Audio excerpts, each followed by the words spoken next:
Bismillahirrahmanirrahim. Assalamualaikum warahmatullahi wabarakatuh. Alhamdulillahilladzi ahyana ba'dama amatana wa ilaihin nusyur. Allahumma salli ala sayyidina wa maulana Muhammad wa ala alihi wa sahbihi wa man tabi'ahu ila yaumiddin. Rabbi shrah li sadri wa yassir li amri wa hlul 'uqdatam min lisani yafqahu qawli. Yang sama-sama kita hormati Ketua Majelis Ulama Indonesia, bapak-bapak, ibu-ibu, hadirin hadirat, muslimin muslimat, jamaah fardu subuh, insyaallah semuanya dimuliakan Allah Subhanahu wa taala.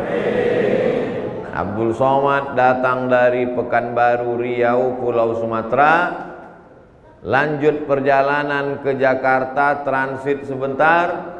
Setelah itu sampai ke Kendari, berhenti sebentar. Sampai di Kendari lanjutkan ke Wakatobi, berhenti sebentar. Setelah selesai kembali ke negeri asal. Innalillah wa inna ilaihi. Begitulah kehidupan kita ini, bapak-bapak, ibu-ibu, hadirin hadirat yang dimuliakan Allah Subhanahu wa taala. Mampir ke alam rahim perut 9 bulan 10 hari normal. Lewat 9 bulan 10 hari sesar. Habis dari rahim singgah ke dunia 63 tahun normal. Tidak sampai umur janin keluar prematur. Terlalu tua, sakit. Mudah-mudahan semuanya sehat.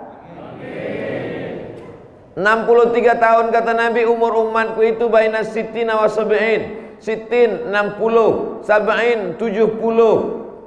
Sedikit sekali yang melampaui usia itu kata Nabi sallallahu alaihi wasallam. Selesai dari alam dunia ini, pindah ke alam berikutnya, alam kubur. Di alam kubur berapa lama? Yang meninggal tahun 1000, berarti sudah di alam kubur selama 1021 tahun. Karena tahun ini sudah 2021. Habis dari alam kubur ini alam mana? Ditiupkan sangkakala. Semua yang ada di alam kubur bangkit menghadap Allah Subhanahu wa taala, tegak di padang mahsyar, menunggu pengadilan mahkamah paling adil di hadapan Allah Subhanahu wa taala. Setelah melewati berbagai macam urusan, titian siratal mustaqim, pembagian buku catatan amal, timbang amal kebaikan keburukan, lalu kemudian masyarakat orang-orang Wakatobi masuk ke dalam surga Jannatul Firdaus. Perjalanan panjang. Di antara perjalanan panjang ini, maka ada satu tempat yang membuat orang terlupa, terlena, terlalai. Lupa dia datang dari mana dan dia akan kembali kemana, berapa lama di sini, untuk apa di sini, apa yang akan dia bawa kembali menghadap Allah Subhanahu wa taala. Maka orang yang lupa itu mesti diingatkan. Makhluk yang lupa itu, kata lupa diambil dari kata nasya. Nasya artinya lupa. Orang yang lupa itu namanya manusia. Kau siapa? Manusia. Berarti pelupa. Orang yang lupa itu mesti diingatkan. Diingatkan kapan? Khatib naik ke atas mimbar Jumat mengingatkan jamaah. Usikum wa nafsi bitaqwallah. Takutlah kepada Allah Subhanahu wa taala. Anaknya bertanya kepada bapak, "Pak, iya, perasaan khotib itu Jumat yang lalu isinya itu juga." Karena kita ini lupa, nak. Khotib naik ke atas mimbar, rukun khutbah 5. Yang pertama memuji Allah, alhamdulillah. Yang kedua selawat kepada Rasulullah, Allahumma sholli ala sayyidina Muhammad wa ala ali Muhammad. Yang ketiga membacakan ayat ya ayyuhalladzina amanu taqullah. Yang keempat wasiat takwa, takutlah kamu kepada Allah wahai jamaah Jumat. Yang kelima mendoakan semuanya, Allahumma ighfir lil muslimina wal muslimat diulang-ulang setiap Jumat. Lupa juga diulang-ulang setiap subuh bahwa kau datang dari Allah, akan kembali kepada Allah, menghadap kepada Allah, menyembah kepada Allah.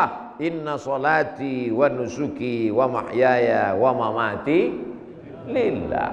Ustaz Abdul Somad diminta menjadi imam, maka Ustaz Somad mengingatkan lagi, sawus sufuf, luruskan shaf.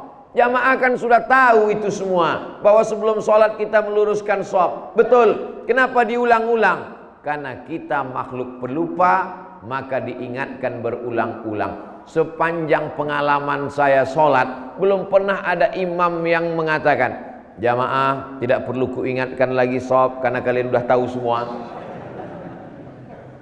Tidak ada. Kita selalu diulang-ulang. Kata pepatah orang Melayu, hafal kaji karena diulang, pasal jalan karena dilalui. Sebetulnya kita tidak pernah menghafal Al-Fatihah.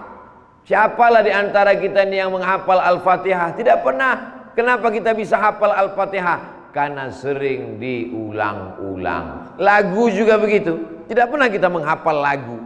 Lalu kenapa kita ingat? Siapa yang pernah menghafal lagu kebangsaan Indonesia Raya? Saya tak pernah. Kenapa bisa hafal? Dari SD diulang. Indonesia tanah airku. Begitu jugalah lagu dangdut dan lagu-lagu lainnya.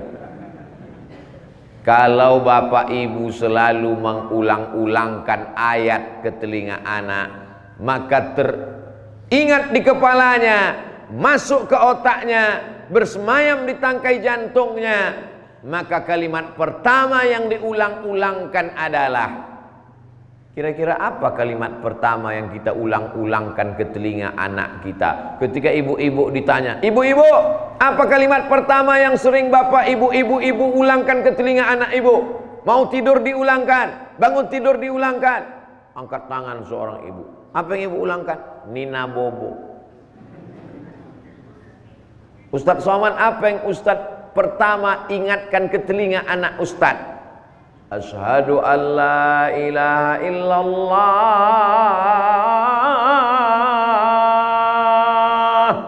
Belum terbit lagi matahari,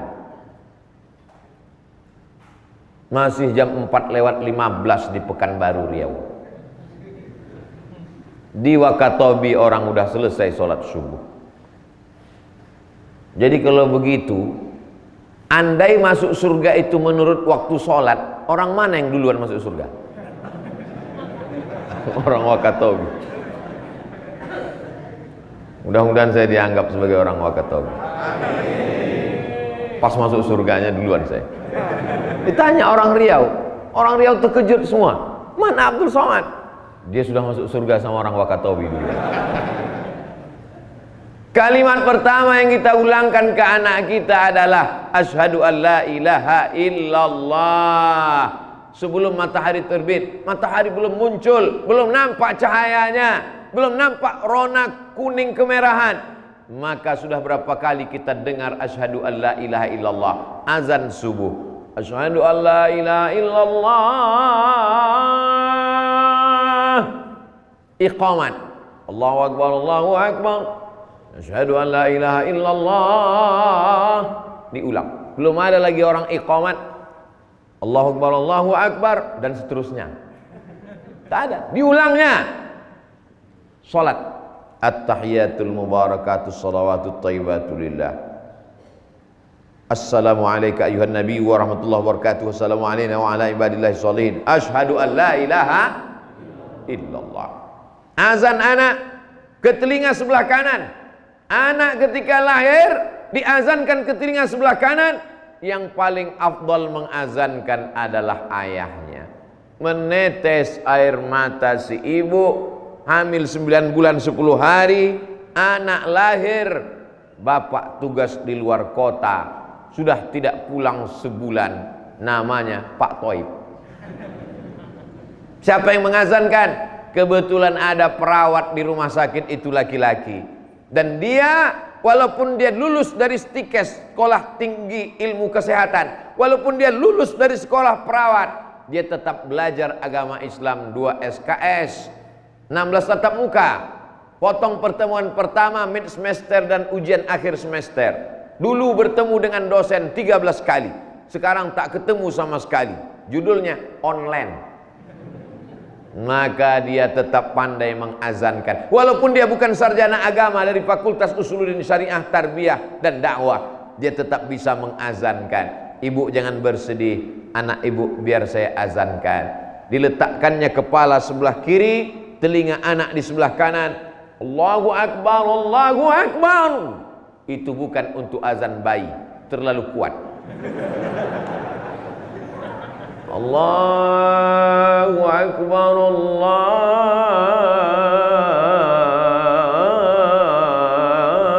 Akbar. Azan untuk sholat dengan azan untuk bayi bunyinya sama. Begitu dalam hadis Sunan Tirmidzi, azan as-sholah, azan untuk bayi seperti azan sholat, tapi lantunan suaranya beda, bunyi lafaznya sama. Ini sekarang banyak salah pasang azan. Yang untuk sholat dipasangnya untuk bayi. Allahu Akbar, Allahu Akbar. Untuk bayi. Makanya yang azannya anak-anak muda. Siapa yang azan luar biasa tadi? Allahu Akbar, Allahu Akbar. Siapa yang azan? Dari Kapolres, dari Polda, dari Polsek. Begitu polisi, tentara azan, Satpol PP, anak-anak muda ke masjid semuanya ketakutan. Saudara yang dimuliakan Allah Subhanahu wa taala, maka ini adalah kalimat yang kita dengar pertama. Pernah tak Bapak Ibu mendengar ada orang ketika anak lahir dibisikkan ke telinganya, nanti ku kirim kau S3 ke Jepang, sekolah S3 perikanan. Nanti urusan masalah S1, S2, S3. Nanti masalah urusan dunia. Yang pertama kali diajarkan ke telinganya adalah la ilaha illallah. Apa tujuannya? Kalau Allah dibesarkan di dalam kepalanya, Allah besar dalam jantungnya, Allah besar dalam hatinya, maka kecil masalah hidup dunia ini di kelopak matanya. Itu yang paling penting. Yang saya katakan ini betul apa salah? Terserah, mau bilang salah juga tak apa-apa. Sekarang orang terlalu banyak melihat dunia ini terlalu besar. Kalau dunia terlalu besar, kepalanya kecil. Kepala kita ini kecil, Pak. Mau dimasukkan dunia ke sini, pecah pembuluh darah, naik diabetes mellitus, naik asam urat. Oh salah, asam urat turun ke kaki. Dunia ini kalau terlalu besar dalam pandangan matamu, jabatanmu kalau terlalu besar, demam, tak sanggup kau memikulnya. Jadi kalau begitu bagaimana Pak Ustadz? Kau besarkan Allah, kau angkat kedua tanganmu dan kau berkata Allahu Akbar. Kau ulang sekali lagi Allahu Akbar kabira. Makanya di malam takbiran, orang yang merasa dirinya besar, amalnya banyak, Allah lebih besar. Allahu Akbar, Allahu Akbar, Allahu Akbar. La ilaha illallah wallahu akbar. Allahu akbar walillahil hamd. Menetes air mata jamaah mendengar takbir. Kenapa takbir menetes, Pak? Mengenang dosa ya, Pak? Mengenang apa, Pak? Gak bisa pulang kampung. Bukan cuman kita yang tak bisa pulang kampung, Covid pun tak bisa pulang kampung. Makanya belum pulang-pulang dia sampai sekarang. Tapi saya dapat kabar ternyata Covid tidak sampai ke Wakatobi. Kenapa tidak sampai? Andai pun sampai, dia tidak bisa mengganggu, tak berdaya apa-apa. Karena kata Pak Dokter, orang kalau imunnya kuat, maka Covid tak bisa masuk ke dalam. Covid mengintai, dia tengok mana orang yang imunnya lemah. Ditengoknya imun orang Wakatobi kuat. Kenapa kuat? Makanannya ikan segar. Kalau di Kendari ikannya baru mati sekali, kalau di Wakatobi ikannya baru mati tadi. Baru pingsan, mati sakratul maut, langsung digulai. Saudara yang dimuliakan Allah Subhanahu wa taala, dalam hidup ini yang paling besar musti Allah, maka insya Allah yang lain akan terasa ringan. Idza dhaqat 'alaika dunya, kalau terasa sempit di dunia, banyak ujian, rumah terbakar, duit hilang, usaha bangkrut, datang Covid, jatuh pariwisata, maka masih ada tempat bergantung. Siapa dia? Allah. Sekarang banyak orang bergantung kepada usaha, usahanya tumbang, Allahnya hilang. Kemana dia pergi? Narkoba, sakau, hilang kepercayaan diri. Dulu waktu masih ada jabatan kekuasaan, bangga, berjalan membusungkan dada, mendongak ke atas, hidungnya pesek, gerimis masuk ke hidung.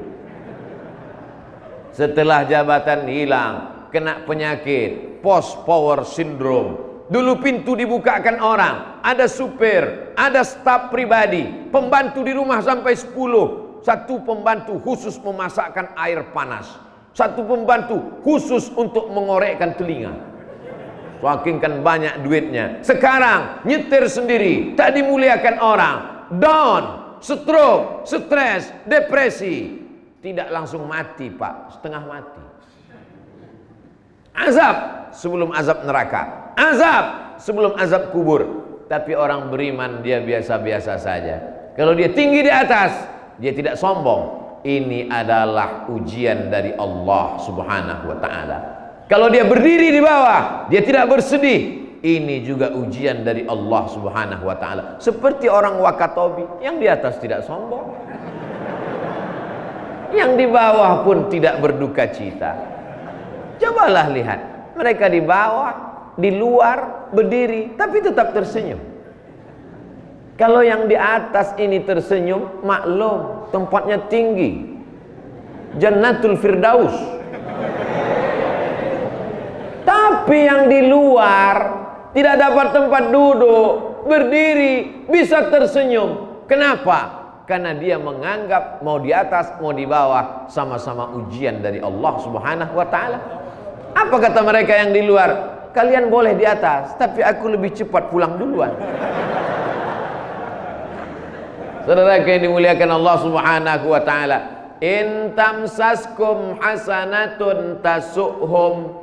Ada orang-orang yang pikirannya sempit. Kalau kamu dapat nikmat, kalau rumahmu besar, kalau duitmu banyak, kalau mobilmu mewah, tasuhum, dia susah hati. Makanya foto saya selama di Wakatobi jangan di-share, karena saya naik mobil mahal.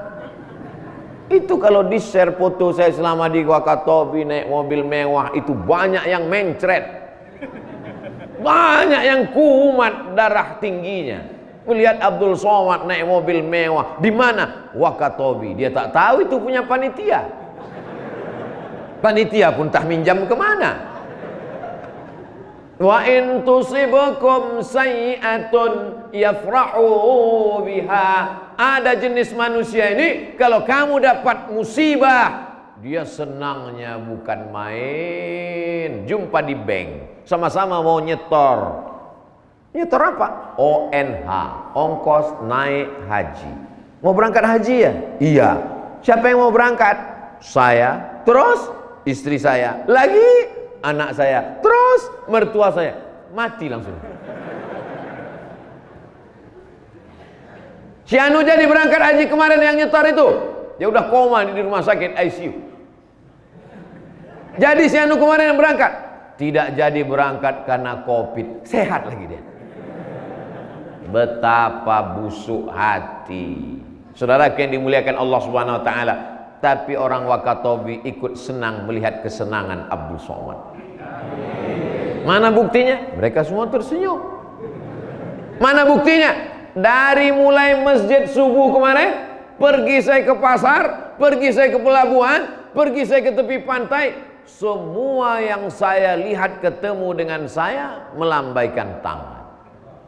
Kenapa mereka melambaikan tangan? Karena senyumnya tak bisa saya lihat di balik masker.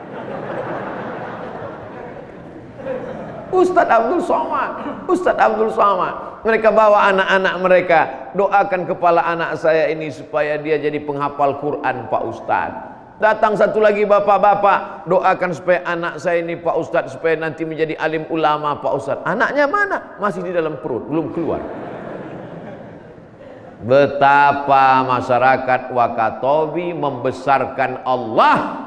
Ia ingin kalam Allah, firman Allah, ayat Allah bersemayam dalam kepala anak-anaknya, sehingga nanti ketika dia mati, anak-anaknya punya pegangan. Apa yang menjadi pegangan anaknya? Waj'alhu lana imama wa nura wa huda wa rahmah. Tolong jangan ceramah saya dipotong, apalagi suaranya dihilangkan, yang diambil gambarnya saja. Waj'alhu lana imama wa nura wa huda wa rahmah. Isi ceramah Abdul Somad itu di mana? Di Wakatobi. Apa ceramah dia waktu itu? 4. Jadikan Quran sebagai imaman, pemimpin, wanuran, cahaya, wahudan, penunjuk jalan, warahmah, turun rahmat Allah ke Wakatobi karena banyak penghafal Al-Quran. Rahmat itu tergantung di atas pintu-pintu langit. Dia akan turun ke bawah. Mana yang dia lihat? Mana yang masjid ramai? Malaikat di atas melihat gelap ke bawah, tapi ada satu rumah yang terang benderang. Turun malaikat rahmat ke dalam. Malam itu terang, besok malam terang, besok malam terang, sampai akhirnya suatu malam gelap. Malaikat bertanya, kenapa rumah ini tiap malam terang, kenapa malam ini gelap? Karena yang membaca Quran di rumah itu sudah mati menghadap Allah, sehingga padam cahaya Al-Quran di dalamnya. Tapi ada satu rumah sampai hari kiamat tetap terang. Kenapa? Kemarin kakeknya, datuknya meninggal, anaknya melanjutkan, meninggal, cucunya melanjutkan. Anak-anak kecil dibawa sholat subuh berjamaah, kecil, bersembunyi di balik tiang. Kecil berada di depan. Mereka inilah yang akan menolong agama Allah. 2050 sebagian kita ini sudah mati menghadap Allah Subhanahu wa ta'ala. Bapak pikir bapak masih hidup 2050? Ibu pikir ibu masih hidup 2050? Saya masih. Ajal kita tidak tahu entah kapan. Tapi andai Abdul Somad kembali ke Pekanbaru, mati meninggal dunia, saya tak bersedih. Kenapa? Anak-anak kecil ini yang akan meramaikan sholat berjamaah. Kalau masih ada anak kecil sholat subuh berjamaah di masjid, insya Allah Masjid Wakatobi masih tetap berkumandang azan walaupun sampai 2100, 2200. Tapi dari sekarang kita didik mereka. Maulid Nabi, Isra Mi'raj, Nuzul Quran, malam tahun baru hijrah, buat acara, pengajian, tablik akbar. Setelah pengajian tablik akbar nanti, jangan pulang dulu. Jamaah sudah menduga, pasti ada makan-makan. Karena akan ada pengumuman. Berdasarkan keputusan Dewan Juri, musabaqah tilawatil azan, musabaqah imam, musabaqah khatib, maka dia siap untuk maju ke depan. Lomba azan, juara 1, juara 2, juara 3, itulah yang azan mengumandangkan, memanggil umat untuk datang meramaikan masjid. Jangan lagi muazin yang tahun 70. Itu juga lagi yang azan. Dari sejak kakek kita dia azan sampai Allah Kita sangka mic-nya rusak. Dia tidak salah, sikit pun dia tak salah. Tapi kita tidak mengganti, tidak melakukan regenerasi. Tapi alhamdulillah, beberapa hari saya di Wakatobi, saya dengar azannya mantap-mantap. Kemarin saya dengar azan, hebat sekali. Rupanya handphone. Azan yang asli mantap juga.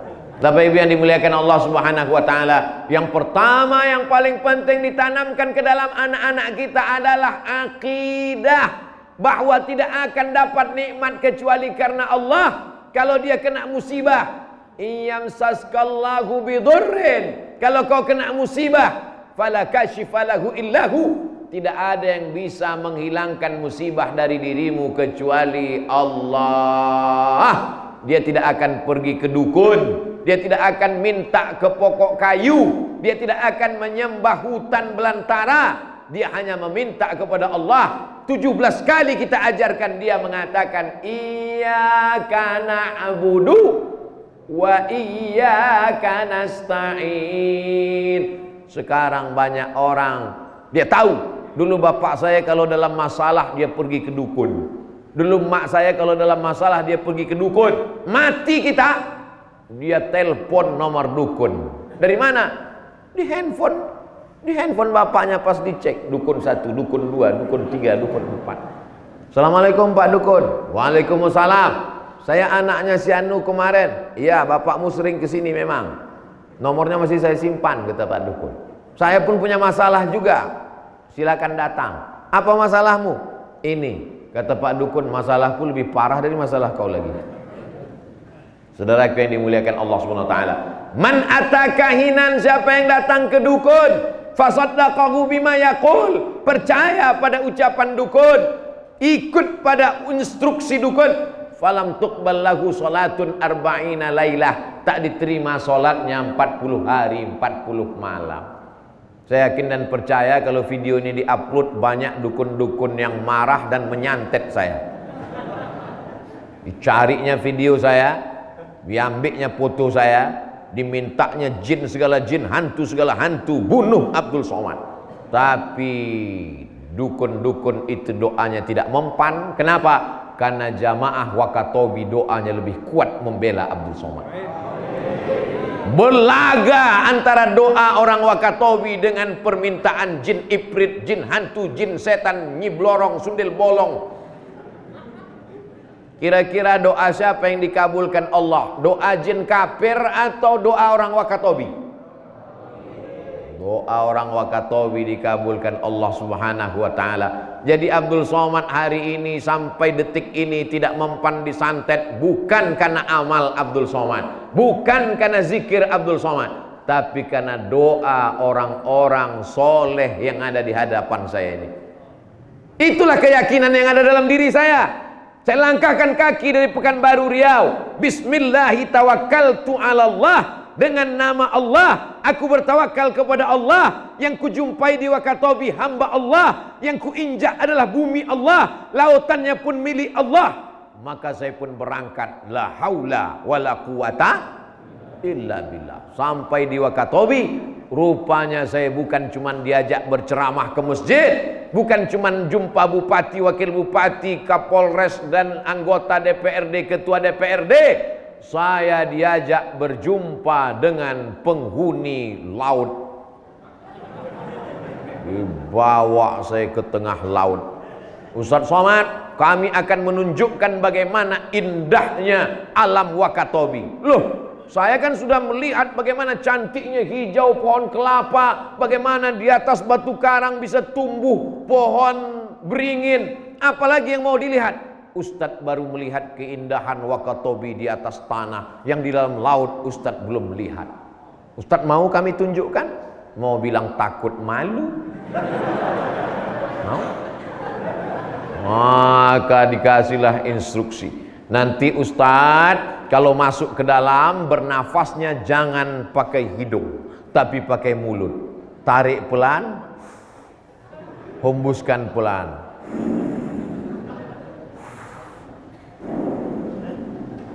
Nanti kalau airnya tiba-tiba masuk ke kacamata, Maka tarik ke atas, hembus.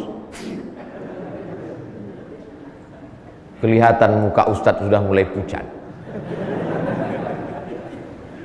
Masyarakat Wakatobi mau menunjukkan inna fi khalqis samawati, dalam penciptaan langit, wal ardi, penciptaan bumi, penciptaan laut, bagaimana batu karang, bagaimana ikan-ikan, waqtilafil laili wan nahar, perputaran siang dan malam, la ayat. Di situ semua ada tanda-tanda kebesaran Allah. Masya Allah. Terima kasih banyak kepada orang Wakatobi yang selama ini Abdul Somad melihat tanda-tanda kebesaran Allah. Cukup mendongakkan kepala ke atas langit, nampaknya bintang ke bintang. Masya Allah, tabarakallah, subhanallah, Allahu Akbar. Selama ini kau hanya melihat ke atas Abdul Somad. Di Wakatobi kami akan tunjukkan kepada engkau tanda-tanda kebesaran Allah. Kau tidak melihat ke atas, tapi kau melihat ke bawah.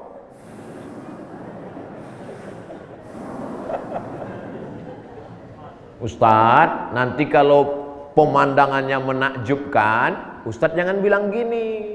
Kalau gini itu tandanya Ustadz mau naik ke atas.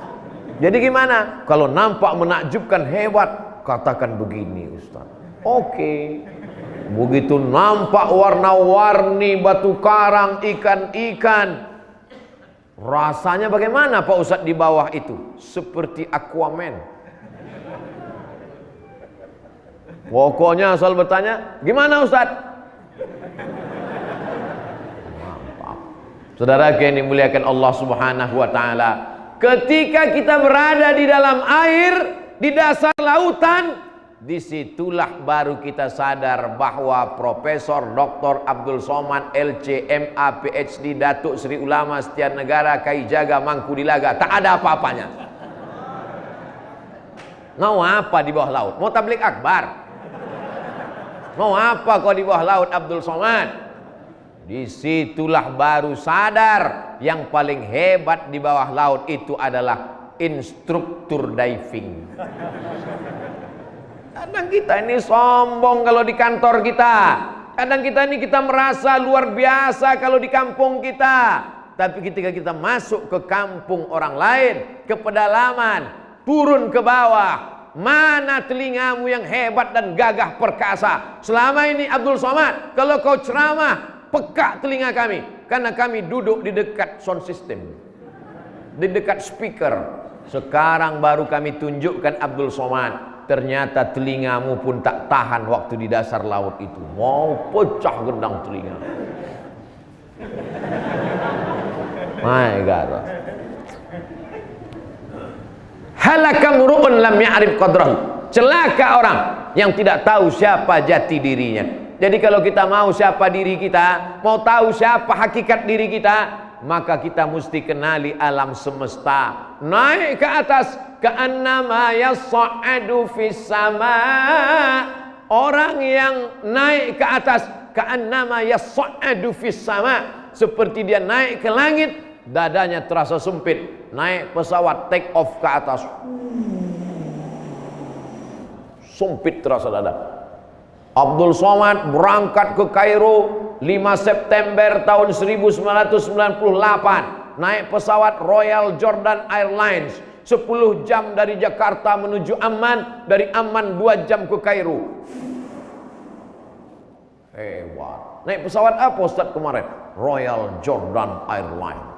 Kenapa naik pesawat itu? Itulah tiket yang paling murah. Di atas langit sudah, helikopter sudah, pesawat pribadi sudah, masuk ke dalam laut dibawa orang Wakatobi. Apalagi yang belum? Keranda jenazah. Dan semuanya pasti. Kalau ada orang yang mengajakmu naik pesawat, belum tentu jadi. Kenapa? Tak jadi naik pesawat. Kenapa? Pilotnya meninggal. Kalau ada orang yang mengajakmu naik helikopter, belum tentu jadi. Izinnya tidak keluar. Kalau ada orang mengajakmu naik kapal laut, kapal selam, belum tentu jadi. Kenapa? Mesinnya berkarat. Tapi kematian pasti, guys. Maka siapkanlah diri untuk yang pasti-pasti. Kematian itu pasti datang. Siapa saja yang berkeyakinan bahwa hidup itu ada, maka pasangan hidup adalah mati. Saya hidup saya yakin Pak Ustadz. Kalau mati saya tak yakin. Kau mau yakin, kau mau tak yakin, mati tetap datang. Berapa banyak orang tak yakin mati. Michael Jackson sudah menyiapkan satu kotak tabung hampa udara. Dia mau masuk ke dalam untuk kekal abadi. Mati. Fir'aun menyiapkan tempat yang hebat, batu. Dia masuk ke dalam. Ainama takunu, dimanapun kau berada, yudrikumul maut, kematian yang akan datang menjemputmu. Walau kuntum fi burujim musyayyadah, walaupun kau berada di tempat yang amat sangat kokoh. Orang Arab kafir musyrik jahiliyah dulu membuat kotak kayu, dia paku kuat-kuat, bersembunyi di dalam. Ketika ditanya, kenapa kau bersembunyi di dalam? Supaya malaikat maut tidak datang. Kematian tetap datang walaupun kau berada di rumah sakit yang megah, hebat, cantik di luar negeri. Security-nya ketat, pintunya tebal, masuk ke dalam pakai password. Malaikat maut tetap masuk, bebas akses, mencabut nyawamu. Kau sedang berada dalam ruangan yang hebat. Ruangan itu bernama ICU, you don't see me. Aku bisa melihatmu dan kau tak bisa melihat aku. Apakah orang yang mati itu merasa bahwa dia akan mati? Tidak. Semua orang mati itu menyangka bahwa orang lain yang mati, dia akan kekal abadi. Semua orang yang mati itu menyangka tetanggaku yang akan mati, istriku yang akan mati, anakku yang akan mati, suamiku yang akan mati, keluargaku yang akan mati. Aku akan tetap kekal abadi. Kalau bapak tidak percaya, tanyalah sama orang yang sudah mati.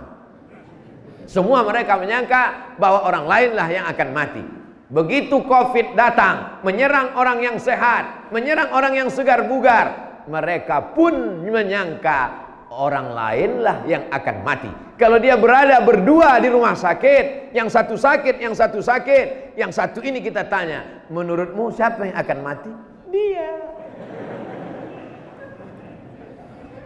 Tapi dalam Islam kita diajarkan bahwa kita akan berhadapan dengan kematian.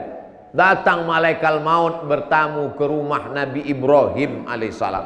Assalamualaikum. Waalaikumsalam. Buka pintu. Siapa? Kata Nabi Ibrahim. Malaikat maut. Coba ibu bapak bayangkan pulang dari sini, tutup pintu, mau sarapan, buat teh manis, tiba-tiba ada yang ngetuk pintu. Assalamualaikum. Waalaikumsalam. Siapa? Malaikat maut. Madza turidu? What do you want? Kamu mau apa malaikat maut? Uridu an aqbidha ruhak. Aku mau mencabut nyawamu.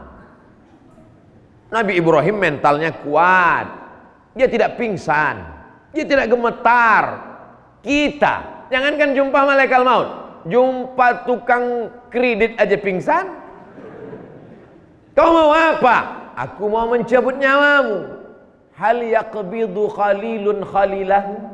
Apakah ada kekasih yang sanggup mencabut nyawa kekasihnya? Nabi Ibrahim Khalilullah, kekasih Allah. Nabi Muhammad Habibullah, kesayangan Allah. Adakah kekasih yang mau mencabut nyawa kekasihnya? Dijawab sama malaikat maut. Hal yakrahu khalilun khalilahu? Adakah kekasih yang tak suka berjumpa dengan kekasihnya? Maka sesungguhnya orang kalau kasih sayang dengan Allah, dia rindu dengan kematian itu. Tapi jangan gara-gara ini lantas nanti keluar rumah tidak pakai helm. Ditanya sama istri, abang nggak pakai helm keluar rumah? Apakah ada kekasih yang takut berjumpa dengan kekasih? Bukan masalah mati bang, aku takut kau kena tilang. Kita tetap disuruh berusaha, berikhtiar. Masalah mati urusan Allah. Kita hanya disuruh untuk mempersiapkan apa setelah kematian. Ini banyak sekali sekarang orang setelah ngaji, saya siap mati Pak Ustaz, saya siap mati Pak Ustaz. Semua orang siap tak siap tetap mati. Yang jadi masalah setelah mati kau bawa apa? Bapak Fulan sudah siap mati, kenapa? 99 masjid sudah dia bangun.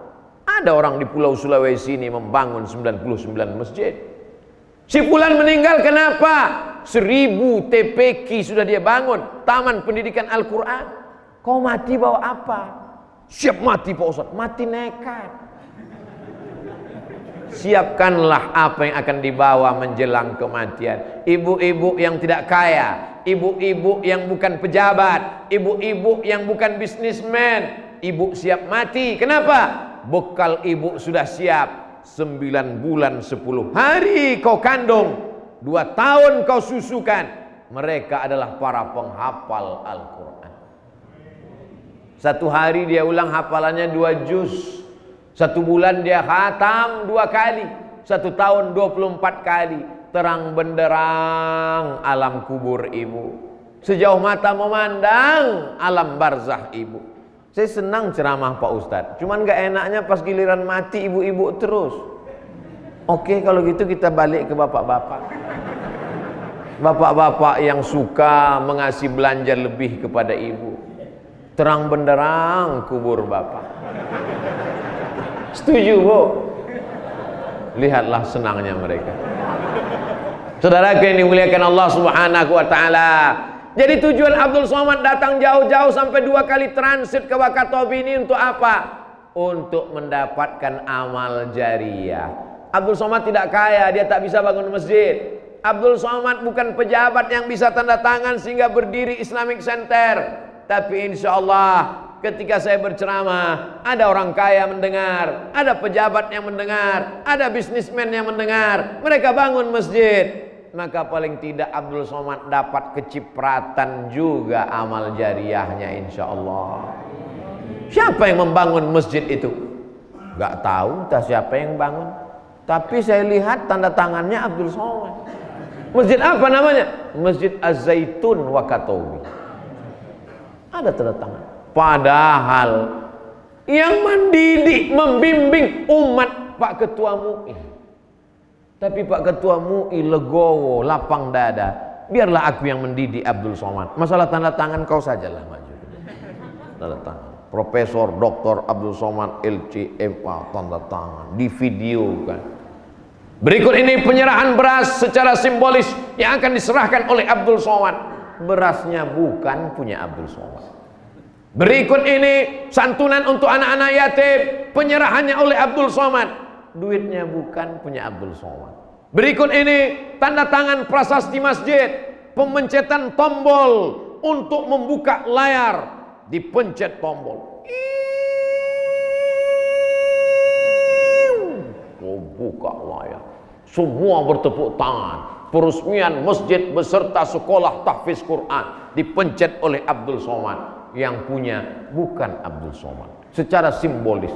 Lama-lama saya termenung berpikir, jangan-jangan nanti pas malaikat berkata, berikut ini Abdul Somad masuk surga secara simbolis.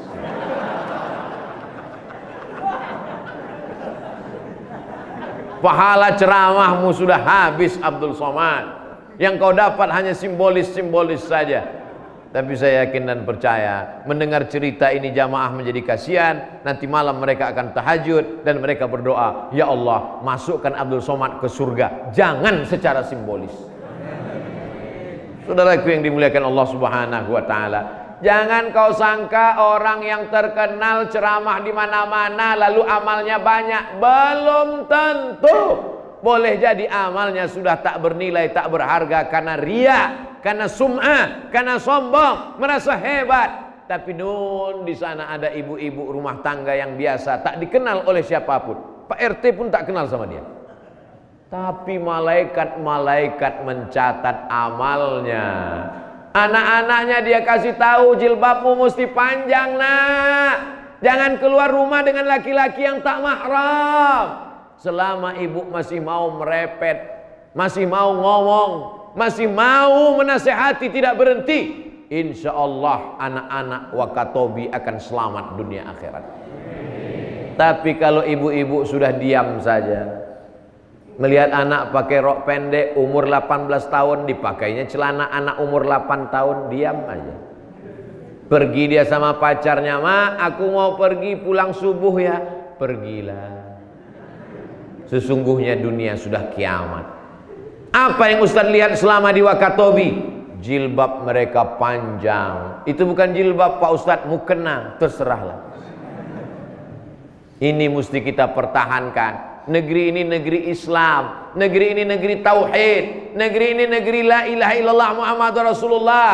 Di bawah kesultanan Buton, sultan-sultannya bertauhid, anak cucunya bertauhid, sampai hari ini masih bertauhid, sampai hari kiamat tetap la ilaha illallah Muhammadur Rasulullah. Membangun jembatan mudah, membangun jalan layang sempurna, tapi membangun manusia. Kalau salah tiang ini, salah cor, tinggal panggil tukang, tumbangkan, ganti. Nauzubillah. Kalau salah kubah ini, ganti. Kalau salah lampu ini, ganti. Tapi kalau manusia salah didik, apa bisa kita panggil ganti? Tak bisa. Manusia ini mesti dididik dari awal, dibiasakan datang ke masjid, dibiasakan bersedekah, dibiasakan menutup aurat, dibiasakan menghormati ulama, dibiasakan berzikir, dibiasakan membaca Quran. Allah bisa karena biasa. Kenapa? Begitu mendengar Abdul Somad datang, jamaah berduyun-duyun, subuh kemarin ramai, tadi malam ramai, subuh ini ramai, walaupun dengan tetap prokes protokol kesehatan, jaga jarak, cuci tangan, pakai masker. Ustadz jaga jarak, ya, kami berjarak. Habis waktu. Tapi jam saya belum. Ustadz sampai jam 6. Sekarang sudah sampai jam 6. Itulah yang dapat disampaikan Abdul Somad. Tausiah terakhir. Mudah-mudahan pertemuan ini bukan pertemuan yang pertama. Kita akan jumpa lagi di Wakatobi insyaallah. Abdul Somad berjanji akan datang ke Wakatobi, bukan ceramah tabligh akbar, bukan pengajian maulid Isra Mi'raj nuzul Quran, tapi dalam satu momen wisuda anak-anak tahfiz Quran Wakatobi. Terima kasih atas segala perhatian, mohon maaf atas segala kesilapan dan kekhilafan. Di akhir majelis mari kita berdoa kepada Allah. Ala hazihin niyah al-Fatihah.